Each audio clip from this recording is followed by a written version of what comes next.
Welcome to Inside Personal Growth Podcast. Deep dive with us as we unlock the secrets to personal development, empowering you to thrive. Here, growth isn't just a goal, it's a journey. Tune in, transform, and take your life to the next level by listening to just one of our podcasts. Well, welcome back to Inside Personal Growth. This is Greg Voisin, the host of Inside Personal Growth. And joining us from Florida, Miami, did you say, Christian? Miami it is. Miami. Before Miami. Is Christian, and don't let me screw up your last name. Say it for me once. Boucousis, which is why they call me Boo. Boucousis. And he goes by Boo. And this book is on time, on target. And you can see that there's a fighter jet there. And it's how teams and companies can cut through complexity and get things done the fighter pilot way. And if you haven't already probably figured it out, Boo was a fighter pilot. So let me just tell you a bit about him. He goes by Boo, and he's a world-class speaker with hundreds of reviews, attesting to his life-changing insights. He ranked a 4.9 out of 5 on one of the world's most impactful and results-oriented speakers. He walks his talk inside of organizations such as McDonalds, Zurich, Pfizer, Microsoft, Specsavers, Woolworths, and a few of the other global leaders have experienced immediate and dramatic ongoing performance leaps thanks to his secrets to creating deep performance mindset, as he calls it. He reinvented himself numerous times by transforming the way of his thinking and working he acquired as a fighter pilot to build a humanitarian business, turning over in excess of 200 million, followed by developing a record-setting 42 million high-rise hotel, transformed an iconic publishing business into digital publishing powerhouse, and now works with iconic brands and people to implement their methods and drive habitual success. His unique performance mindset is fueled by deep curiosity around what makes him tick as a human. The one thing we all have in common is irrespective of gender, race, color, and creed. Boo connects with this in his human performance and talks with us about our strengths and limitations and how to navigate toward a better life. Well, Boo, thanks for being on. Thanks for coming on and talking about this. Is definitely a book that's focused on the personal growth mindset. Could you tell a story? You tell a story in the preface of the book about your experience in a fighter jet and was running out of fuel, and you were in bad weather. And I remember the story distinctly. Can you tell the story and the lessons you learned? In the lessons you learned, you said was the fear of uncertainty is not a match for the Air Force's discipline process that you were taught. And I think that's where it really comes down to. You can be up there as a fighter pilot, but all of the training that you've had as a fighter pilot really prepare you so well to take a plane like that and land it. Yeah? Yeah, I think at face value, you think fighter pilot, you think Top Gun, and you think that it's just a bunch of men and women who fly airplanes. And that's probably what I thought it was too when I was flying them. I didn't think too much about it. But to be able to fly airplanes very well, what the Air Force did very cleverly is create a cognitive model that allowed us to do that. And the cognitive model is specifically designed to process information at speed, to deconstruct decision-making into lots of small decisions that can be changed rapidly, so you can adapt to the environment around you rather than react. And importantly, to understand that due to the complexity of the environment and the fact that you're always at the edge of the envelope as a human being, mentally and physically, you're going to make mistakes. And the best way to survive and grow is to acknowledge that mistakes are just part of life, but to come together as a peer group to try and learn as much as we possibly can from each and every one of those. And some mistakes are really big ones, most are very small, And the more we focus on fixing the small ones, the less we have of the big ones. So in that story specifically was kind of unique because that story is me the day I achieved a 16-year life dream. So when I was 5, I wanted to be a fighter pilot. In fact, I wanted to be a fighter pilot, but I think what it was I manifested the reality of becoming a fighter pilot one day. And the day that I went solo and in a Hornet, which was the F-18 Hornet, the aircraft I flew, when you're training, there's 2 seats and there's an instructor pilot behind you. So the first time you go solo is also the first time you ever fly a machine all by yourself, where there's only literally 1 seat, a genuine fighter. So it's pretty exciting to do this. And the day that I went solo, I was in Australia. We're on the East Coast, and there's in wintertime, there's a lot of cold fronts that come up from Antarctica, biting wind, lots of rain. So during these periods, flying can be a bit marginal. So there was a gap in the weather. Me and a few of the other pilots went out to take off on the runway. And just as I took off, the weather changed and they decided they were going to close the airfield. So there's me, first solo, bad weather, never flown. We're not cleared, even though we flew in cloud in other airplanes, you've got to get a particular qualification to fly each airplane in the clouds. And I was not qualified to fly a Hornet in cloud. So I got airborne, dodged all the weather and flew my sequence. And there was very specific things that we had to do. So the first thing that was amazing was flying around storm clouds on a machine that you could put on its tail and it would fly straight up, point straight at the sky. So that's unique.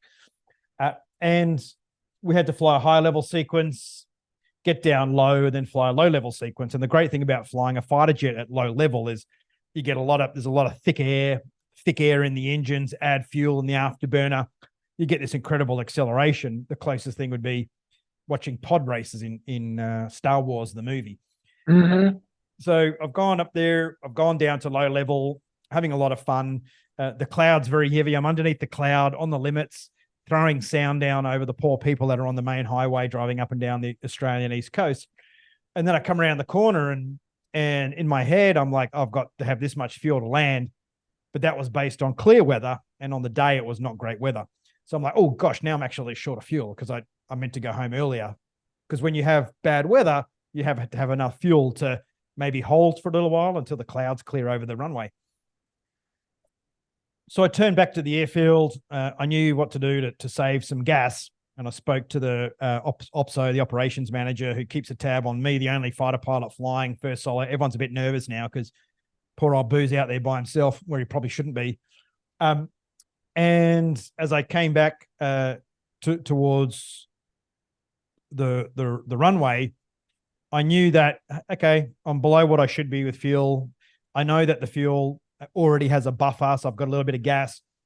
And the most important thing right now is not to fly into rain, not to fly into a mountain, and not to get above the cloud again where I can't get down. So I knew where the area was on my map, and I just slowly wound my way down until I found the approach into the runway, came in and landed. And as I was landing, there was lightning left and right of the wings and rain coming down everywhere. And I managed to taxi home and it was all safe. So whilst my heart rate was up, whilst it wasn't an ideal environment, and I certainly had a higher level of stress than if it was a beautiful blue day, the fact that up until that day, flying a Hornet solo, I'd been trained to fly in bad weather. I flew little proper airplanes, little jets before I got on the big jet. And I was very lucky to have a support network on the ground, on the radio, a familiarity with what we call airmanship, just being a generally competent pilot, and applying that into a new environment, which is a brand new airplane that flies very fast in bad weather. So the building blocks were all there. I just had to bring the building blocks together differently on that particular day. So I had 2 options: to react and panic, or adapt and get the jet on the ground. Well, you were able to get it down because you're still here, and you did a masterful job of it. And it's a great story to start it off with, which leads me into this. You mentioned in the book, flex is a label for a way of thinking and a framework for action. As a fighter pilot, the framework is there, and then to take the action. You tell the listeners what flex is and how it would help them, take your lessons as a fighter pilot, because you use this graphic in the book, and the parts of the wing and the tail and the fuselage actually kind of make up this kind of flex system. I think if you give them an overview of why you used it and how much more efficient it can kind of make us at getting things done. Because everybody out there today has a lot to do. They have less time to do it in, and they have to be a lot more efficient at doing it, especially in the business world. No, I agree. And I think what we're seeing now with the announcement that Nike no longer does annual planning, they only plan on a 3-month horizon now. That's their whole system. Yeah. Has changed. It's just an indicator of the speed of execution, right? Right. So flex is short for flawless execution. It's flex, it's flexible, it's flex, it's like having big muscles. And what it really is designed is to give you 300% more. So 300% more output for the same effort, or 300% more time off for the same result. So it's your choice. You pick it. And the reason it does that is because a fighter pilot is trained to be ahead of the airplane. If we're ahead of the airplane, we're flying it, we're putting it in the right direction, it's doing what it's told. The flip side of that is we're hanging onto the tailplane and the airplane's flying us. So if you take that airplane, and I'm very, very comfortable with the analogy of that being business, there's times I've run my business where I felt like I'm hostage to it. It's driving me. And there's times where I'm ahead of the business and it's doing what I tell it to do. And that's where we want to be. Now, it's impossible to be there all the time. We're either ahead, roughly on top of things, or behind. We just keep moving up and down. And there's a bunch of factors there. We could be tired. We could be sick. We could be trying to do too much, which is our human inclination, is to always do more than we can. Or we could be in a toxic environment, not around the right people. There's all sorts of things that are vying for our attention. So flawless execution is a way of thinking that allows you to get from behind the business to ahead of the business. But the first thing you need to do is realize where you are. Am I behind or ahead? And if you've never heard of flawless execution, or you've never heard of being ahead of your business before, this is the tool you use. So if the airplane is the analogy, in the middle of the airplane is you. And this is based on single seat fighter pilot thinking. So there's just one pilot. Right. And when there's one pilot, you basically have to do the job of two people. You have to do the job of flying the airplane and keeping tabs on yourself. So this is single seat pilot operations and mindset. So in the middle of the airplane is you. Around the airplane is a bubble, and we call that bubble situational awareness. And really that is fundamental to your success, is being aware of what situation you're in right now. Are my cash flows robust? Is my pipeline trending ahead of my sales, trending ahead of my cash flow? Am I running an inversion curve?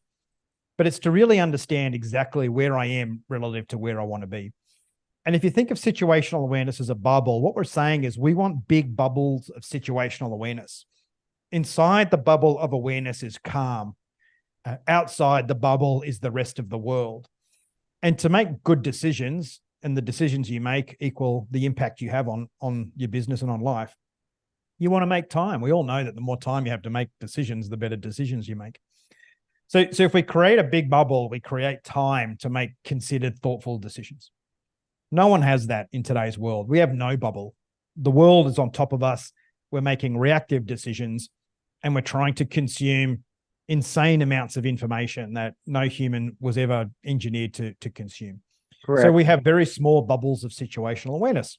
And most of us haven't even heard of that concept before. No one haven't even heard those words. We've heard of self-awareness, EQ, IQ, effective leadership, relationship management, but we've never really thought of viewing the world with respect to the situation I'm in right now, not just generally.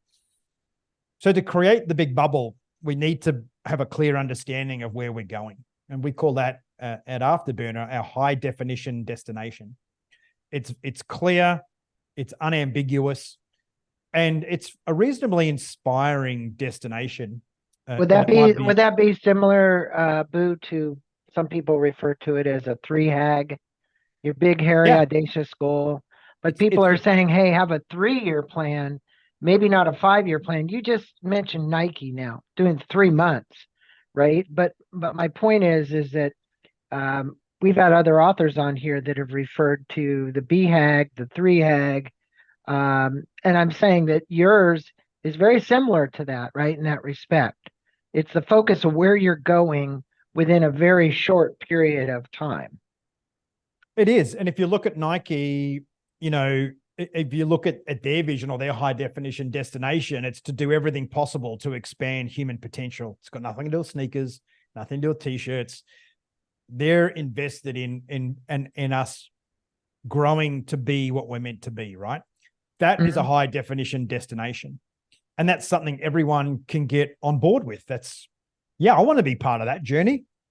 That's Do you real believe, gravity. do you believe for a small business person, it's an excuse when they say that that's a pretty lofty goal, that I've got to get through a lot of stuff, but because my company like Nike has millions and millions of dollars behind it to actually have those huge lofty goals? Or do you believe that no matter where you are in your life journey, that you should have that lofty goal to do that? Because a lot of people will say, hey, Boo, I've got to struggle through all this other crap first before I can have that. And I just would love to know how do you get that high performance mindset right out of the bag? Well, for starters, I'm an advocate of not being a high performance mindset. I prefer a concept called deep performance. I think when we try and be high performance, there's a big piece of high performance that no one considers. Well, there's a few actually. One, high performance is expensive. Two, high performance things break. And three, in a high performance environment, there's normally only one winner. And that doesn't really work inside an organization. Oh, and four, high performers have an off season. They have a lot of time off. So as a business, we can't do that. We operate, particularly as a small business owner, I challenge anyone to have more than 2 weeks off a year. You're always on, right? Right. So you're going to be wading through crap anyway all the time. That's a given. That's life. It's just you choose to see it as crap or choose to see it as challenge. Yeah. But when you run your own business, live by the sword, die by the sword. It's your choice. So to have something that has meaning as your North Star, as your high definition destination, is what makes you put up with all of that. I mean, being a fighter pilot's really hard. Like it's time consuming. It's hard on your body. You're never on top of it. You're always nervous. Like it's a very difficult job, but to be one is aspirational. And within all of that, there are moments in time where you experience things that no other human being on the planet is ever going to experience. So it makes it worth it. So you can be as audacious as you like. And this is where humans aren't very good at connecting today, tomorrow. We're not good at that. That's why I'll just do it tomorrow. It means I'll just put it in the bucket of everything else I'm going to do tomorrow. And tomorrow will be tomorrow. Tomorrow never comes. So when we say something that's big and audacious, we don't get it today, we start to think it's too hard. So the thing about a high definition destination is to understand it takes time. It took me 16 years to become a fighter pilot. All right. So forget your 3-year strategy. Right. To expand, I acquired Afterburner earlier this year as a business because I fundamentally believe the way fighter pilots think and the way fighter pilots go about their day can change the world, can unlock potential in people. Am I going to achieve that in 3 years? I don't know. Am I going to achieve it when I'm 60? I don't know. I'm certainly going to give it a red hot go though. So for me, I know that our vision at Afterburner is one by one, change the way people think and do. And Right. through that, we will remove stress from people's lives. We will create the space for productive thought. And we'll also help people understand that being distracted and scrolling on your phone and doing all the things that pull you away from fulfilling your life purpose are creating damage and eroding the neural tissue and the neural pathways in your mind. So we have a lot of depth to our product, but you've got to start somewhere, which is, hey, follow these 4 steps, create a high definition destination and just follow this. And by default, you'll get there faster. Well, I think for every small business, medium-sized, large business, it's about teams. And you mentioned just a few minutes ago that if it hadn't have been for the team on the ground to help you get the plane down, it might have been a lot more challenging because you had some help that day, right? And I think in any good organization, no matter what size, you're building team, no man is an island. You can't do this alone. Um, and in the book, you speak about three major challenges that make it hard to achieve a team's goals. Could you speak about the challenges and how the Flex framework could help teams achieve their goals? Well, the first one, and I think during COVID and post-COVID, this one's well documented, is engagement. So having a group of people engaged in a common goal, right? Mm-hmm. That's the first thing. And I would, of the hundreds of organizations we work with every year, engagement is the recurring theme when it comes to, hey, we want you to come in here because we want to improve engagement. Now, one of the challenges with engagement is, as leaders, we lead in business in three ways. We lead people, which is more like a management role. You're a boss, and this is your team, and this is what they get paid, and their bonuses, et cetera, et cetera. So you lead people, right? Or you manage them more accurately. Then you lead outcomes. And when you start thinking about leading outcomes, that's when you have deliverables, and that's when we create cross-functional teams. Because it's highly unlikely in today's world for any organization to achieve an outcome that you're going to be working with one team. You're going to be working with a diverse group of people, right? So we lead people, we lead outcomes. And then the final one is we lead in the moment. And when we say lead in the moment, what we mean is the leader with the most situational awareness at any point during this process takes over and says, hang on, where are we going here? We're disappearing on a tangent. This was our goal. This was the plan. Where are we going? And it might be okay to go. Boo, isn't that the most important one, though? Is the one where you're leading now. I know this may sound kind of strange, but I've been on this planet almost 70 years, and I've owned lots of companies and had lots of teams. And I look at my life a little different now from an expectation standpoint or an outcome. I didn't always achieve the outcome the way I envisioned it. Now, I had to be flexible to be able to kind of move that direction because I could say, oh, well, I had a goal to reach, $10 million in sales this year, but I fell short. Maybe I only hit 7.5. Yeah. Right. You know what? You get where I'm going with this, right? Yes. So that we're not disappointed by the expectation or the outcome. What do you do to help people kind of manage that? Because look, quotas are set all the time. People have expectations put on them. They're doing what they claim is the best they can do. How do you help manage that? Well, you make a great point.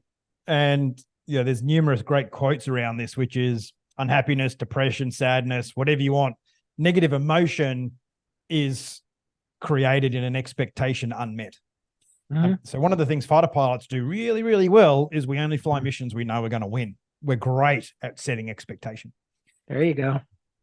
And when we go through our methodology, and we'll come to it later, but we have this concept called the debrief. Often what we do when we reflect on performance is compare the two. Do we say, did we try to do something a little bit too ambitious today? And maybe next time we just need to bring the expectation down. That's not to say we have low expectations, not at all. We have extremely high expectations around the things we can control, but we have a realistic viewpoint of the things that we can't. So that's really, really important. If you look at Daniel Kahneman's work, the Nobel Prize winning psychologist, back in the 70s, he came up with the concept of the planning fallacy, where no matter what you plan, it's doomed to fail because as a human being, you're unable to even grasp what's involved when you plan. Right. And when we plan, we assume it's done. So the effort spent in planning, our brain perceives that as the effort of execution. So when we come up towards the deadline, it's like, oh, how come everything's not done yet? Bill, what's going on here? Why haven't, I didn't realize we had to do it. And it's like, hang on, but it was in the plan, but I'm waiting for Simon to do his piece and all of a sudden it falls apart. So Do you believe, based on what you just said at the beginning of the show about Nike, that corporations are now maybe looking at it different? I mean, it's one thing to have a vision and a mission. Look, wars are fought based on missions and a vision to win a war. Building a spacecraft that'll go to the moon or that'll go to Mars. I watched that Netflix documentary on all the people at NASA that spent 20 some odd years getting the spacecraft to Mars. You think at all the complexity that has to go into building the teams, the elements, and the things to launch that device that got up into space and went to Mars. That's a very long term kind of concept. They made a lot of mistakes, but I think in business today, are we maybe pushing that envelope for that a little bit too far, or do you believe that's got to stay there and we continue to reach? look, I don't think so. I think what's happened now is we've just become a little more homogenized. Back in the NASA days, there was, tens of aircraft manufacturers. There was lots of innovation going into different fields, and now we're all sort of consolidated. And we saw with NASA consolidating it, how the risks started to become outweigh the return, and they just stopped building spacecraft anymore. Right. The best thing that's happened is these billionaires have entered the space race, and it's fantastic. If Elon Musk is listening to this program, I could almost guarantee that we could accelerate his journey to Mars if they approach business as using the flawless execution model. I'd almost guarantee it. But we are born as humans to aspire to great things. I mean, throughout civilizations and empire, if we don't have inspiration, if we don't have a sense of purpose around why we do things, we're not very good. Like, we don't work well together. We get agitated, idle hands, the devil's playground, all that stuff, right? So I think we need these hugely aspirational goals. You look at the neuroscience and the fMRI research on this. It's just how we're coded as human beings. Unfortunately, we invest a lot of that aspiration into pursuits such as having a better car or buying more clothes or getting my kids more toys. That feels aspirational, but what it's designed to do is designed for us to evolve our village, create better work environments, have better relationships, so we can sustain having more children in our race. You mentioned something about engagement. Most of these companies are hiring you for engagement. I go back to some interviews that I did with Stephen Kotler, and everybody out there probably knows him, the guy that did all the studies about being in flow, in the Flow Genome Project. And I think when you're a fighter pilot, you're in flow. You're in a different state of consciousness. What I want to say about that is there were 5 things that were found. And I want to resonate this because I'm going to ask you about overcoming complexity to keep us ahead of the speed of change that will allow the team to engage. And this is where this is. CEOs frequently are very, very curious people. That curiosity turns into a purpose. Then they're purpose driven. After they get that purpose, they then set a vision for something. Then after they do that, they set a goal. And then after they do the goals, they set proximal goals, smaller goals. Now, but that doesn't always mean that all the people that are on the team are in the same boat. And unless you can get those people engaged in the vision and the purpose and the mission and the goals, it's quite challenging. What is it that you do to help overcome the complexity associated with that and the speed of change to engage a team? And speak with us about the Flex engine and the 4 steps. So for starters, when it comes to enterprise, we are not programmed to comprehend how enterprise works as a human. We're designed to work at a village level, right? That's right. We want 7 close friends and an environment of about 100 to 150 people. Yeah. Yeah. That's what we can comprehend. Anything beyond that is we either have alliances or conflict. Right. So does this village next to me, does this team in the office next to me support me, or are they going to make me look bad? And if you look at the likes of Accenture and you talk to a lot of the consultants there, it's such a big enterprise now. They're often competing against themselves, undercutting each other because they work at different levels of the company. So their villages are mixed with the village next door. So that is not great alignment, right? And that is not how to create a deep performing organization. You said something before about how we have vision, mission, goals, proximal goals, strategic priorities, near term, short term. Purpose. Yeah, I look at all that. So for starters, there's complexity right now. Simplicity is this: there are objectives, what we want, and there are actions, what we do. That's it. Some are big, some are small. And if we just had that plain language inside an organization, we would immediately stop having conversations around, well, is this a priority or is it a Q4 objective, or does it align with our 12-month strategy? It's like everyone's confused, right? What you want to be able to say is, oh, that objective lines up with that 3-month objective, which lines up with our high definition destination. It makes sense. I don't need to explain it. It's just very obvious to me. And we call that a cascading objective. Mm-hmm. And that creates engagement. If I know what I do today, and you don't need to have purpose, like sit on a mountaintop and kumbaya and, oh my God, what's my life purpose? I think the word that we're looking for in business is purposeful, that I need to know that my action's purposeful, that it delivers something for someone else. That's all we need. That's all we need. We just need to know that our work's appreciated and it means something to someone. It doesn't need to land a man or woman on Mars.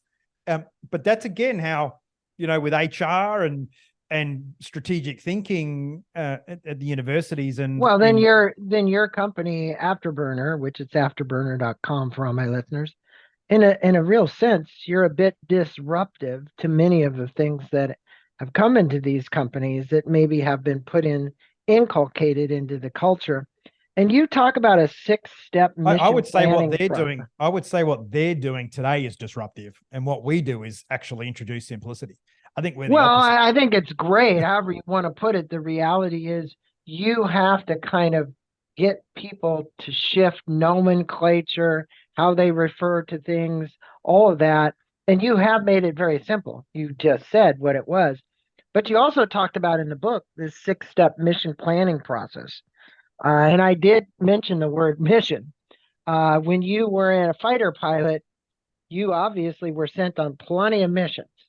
Because that's the way the Air Force works. That's the way the military works. Can you answer the who, what, when, and why that mission, and then actually go on to the brief itself? Because you speak a lot about the brief and the debrief, and those terms, in of themselves, are in your book. And I'm going to hold it up for everybody. They're actually terms that are usually used in the military. They are, and they're very important terms and words. And there's 4 steps to our flawless execution methodology, right? Plan, brief, execute, debrief. We consider those the 4 things you need to do if you want to get something done. You have to do these 4 things. If you don't, that's how you're 300% more likely to get what you want done if you do this. Okay. And that's the Organization of Operational Effectiveness in New York. It's the amalgamation of 40 studies that show that this fighter pilot facilitated debriefing is 300% better for improving performance. So planning is the setup. Okay. So planning is the desire. It's the want. It's the thing you get excited about, right? But it's also fictional because it doesn't exist. It's right. Later. Right. So if we start with the mindset that it's fictional, but let's create as much clarity as we can. So what can I control? I can control the speed of my airplane, the height I fly, and I can look at that dial or that screen until I see a threat. Now, I might not see that. That's the dashboard, right? Yeah, that's the dashboard. I may see it, I may not. I don't know. But if I do see it, then I'm going to change my plan. But I'm going to have a good idea. I'm either going to turn away and go home and say too hard, or I'm going to sneak around and go in another way.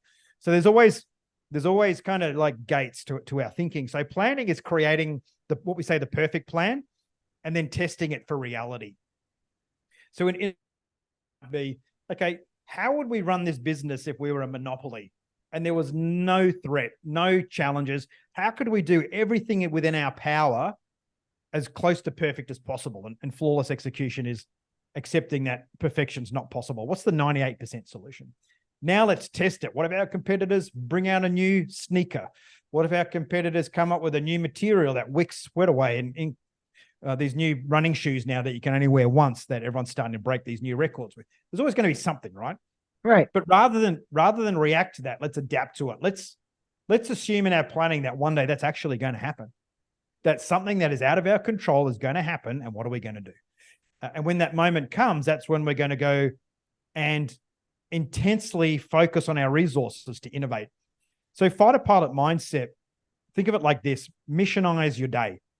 So create moments in your time where you absolutely have to be on, and moments in your day when you're not. And you can do that in the morning. You can just set 3 objectives for the day and say, these 3 things I'm going to focus on. And that gets into flow thinking and creating those neural pathways to have that hyper productive outcome because you're hyper focused. So the 6 steps of planning are very simple. Set your objective, and that can be the objective for the day, week, the next 2 weeks, month, quarter, year. Yeah. But same process, right? Doesn't matter. Just have bigger objectives. Simple. I'll challenge them. What's going to get in the way? All right. And better to do this with everyone else that you need, everyone else that's involved in the process with you. That's how you drive engagement. Don't tell people what to do. Have them create the plan with you. Right. And we say that. So identify the threats and opportunities. From there, this is when reality hits and we say, well, what resources do we have available? And are there enough to achieve this objective and to mitigate all of these threats? So we do a bit of a reshuffle there. And normally that's when you say, oops, maybe I'm being too ambitious today. Maybe going to the gym for 2 hours today is too ambitious based on the fact I've only got an hour. Right. So I'm going to go for 45 minutes, reset my objective, reset my expectation, set an expectation that will be met. Step 4 is when we say, what happened yesterday? What did I learn? And what did I say to myself I'm going to do today to fix the problems from yesterday? And then finally, and this is more important with a bunch of people than yourself, is everyone agrees on what their actions are for the day. And we don't need 100 actions. All we need is like 2 or 3 big actions. So we all agree, right, we understand where everyone's going. In the Air Force, we call it same way, same day. It doesn't mean we're rigidly flying together like that. We're just all generally headed in the same direction. And that's good enough, right? And I know if I look over there, my number 2 is going to generally be there, and my number 4 is going to generally be there, and my number 3 is going to generally be there. Unlike business, which is like, where the hell is everyone? And what are you doing there? Well, I like the simplicity of the way you put it, Boo. And I think there's one thing in particular that you talked about in the book that the military uses, but my good friend David Allen, who I actually worked with on his book is called Getting Things Done, but that I literally was one of his first attendees in his workshops, and then we did a audio cassette series together. And you talk about checklists. Now, a lot of us make to-do lists, checklists, whatever they are. And there's been books that have been written about how important checklists are to physicians that actually do surgeries, right? Hey, did we do this? What was step 1? What was step 2? What was step 3? We didn't want to leave anything inside of Boo when we cut him open. So I want to make sure that we pulled out all the instruments, right? I'm joking a bit, but I'm only joking from this standpoint. I have checklists, and I will tell you that for me, what allows me to get completed, people have always said, how do you do so many podcasts? How do you prepare for so many? How do you keep all track of it? If I didn't have checklists, I would never get any of this done.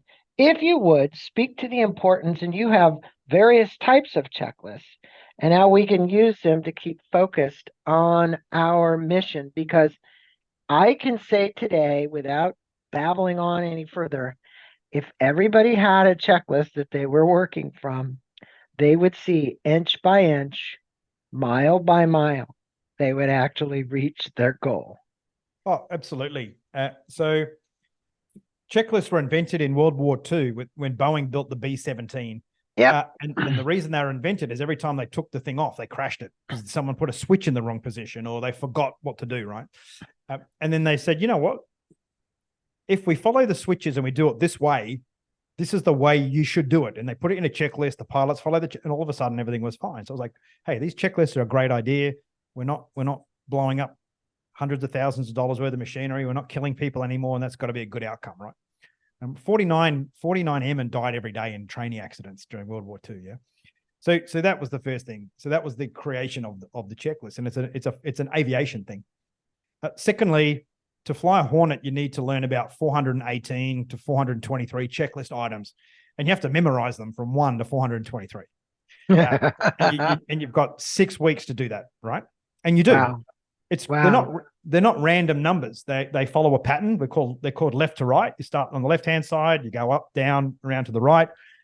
But as an Australian fighter pilot, you're expected to know all of that, how to get the airplane started, take off, land, off by memory.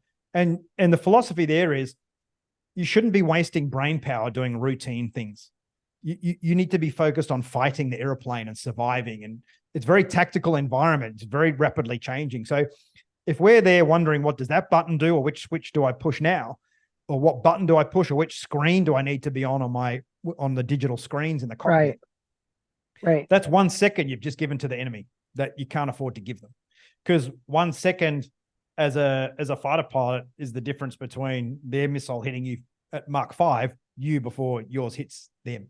So you have to, and in business, people say, well, I don't work that fast. I've got all this extra time. So my philosophy is great. Well, if you've got more time to waste, go waste it. But why not use the things that we use at Mach 1 and give yourself all this extra time to get ahead of your business? If your whole team's thinking this way, you can get the same amount of work done with half the members of the team. Mm-hmm. We've worked in organizations where we've pulled head count back by 40% and delivered more. It's taken a few years to get there, but it works. And don't leave it to memory. What I'm saying is these checklists. 100%. Look, today, the advancement in technology associated with surgeries, I'm going to just use that again. There are guys that are wearing these goggles now that literally there's somebody else that can see, and they can talk to them through the headphones, right? And say, hey, here's this to help them even better navigate the surgery, right? It's happening all over. Guys that are trying to repair airplanes, even, they've got these goggles where the guy can see on the other end That's great. what they're looking at with virtual reality and send it back to them. And I'm saying that's a checklist in a mechanism, because you've got another person who's actually on the back end, helping you so that you don't forget things, right? Yeah. I think that's also the benefit to a degree. I'll just say to AI. I'll put a plug in for it because I don't think it's a bad thing. These debriefings, so I want you to cover two things here. The importance of the debrief, you talked a little bit about it, but I find as a business person, the most important thing I can do after every meeting, whether I'm using Otter AI or whatever I'm doing, is provide the client with the debrief, right? And I use that tool to give me the main salient points to say, this is what we talked about, this is what we agreed on, and this is what we're going to do. Right? It's that simple. You got great stories in this book. It's well referenced for the reader, by the way, and I'm going to hold the book up, and there's two places people can go. They can go to afterburner.com to learn more about this book, or you can go to Boo's personal website, which is CALLMEBOO.com. Those are the two places. Leave the listeners, if you would, with how they can apply some of the things that you've articulated in the book and the importance of this debrief. The debrief is everything. In fact, in February, the revised edition of that book gets published. It's more engineered towards the more engineered towards the post-digital surge, post-COVID. But and we moved the debrief chapter to actually the preface. The whole book opens with debriefing. I'm sure you did. Because it is the hero. And there's two elements to debriefing: the way you do it and what you do. And the way you debrief is what we call nameless and rankless, or what Ray Dalio calls radical transparency, where you have conversations that are purely focused on fact.